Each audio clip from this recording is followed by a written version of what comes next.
সুন্দরবনের করমজলে বিশেষ প্রশিক্ষণ সফরে এসেছেন ২১টি দেশের ৭৫ জন পদস্থ সেনা কর্মকর্তা।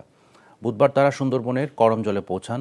সুন্দরবন পূর্ব বন বিভাগের করমজল বন্যপ্রাণী প্রজনন ও পর্যটন কেন্দ্রের ভারপ্রাপ্ত কর্মকর্তা মোহাম্মদ আজাদ কবির জানান, বিশেষ প্রশিক্ষণ সফরে করমজলে আসা Pakistan, Malaysia, Indonesia, Africa, Kuwait, Qatar ও নেপাল সহ ২১টি দেশের সেনাবাহিনীর ঊর্ধ্বতন ৭৫ জন কর্মকর্তা রয়েছেন। এসব কর্মকর্তার কয়েকজনের সাথে তাদের পরিবারের সদস্যরাও আছেন।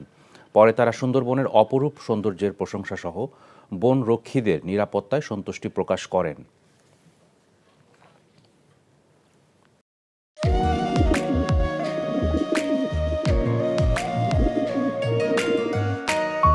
আমি রাশেদ।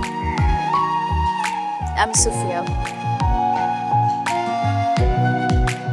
আপনার পোষা কবুতর, আপনার মায়া এখনো ছাড়তে পারেনি, এই জন্য উড়ে চলে আসছে। মায়া হচ্ছে ম্যাজিকের মতো, একবার মায়া বললে সহজে ভোলা যায় না। তুমি কি পাগল? আমি পাগল তো।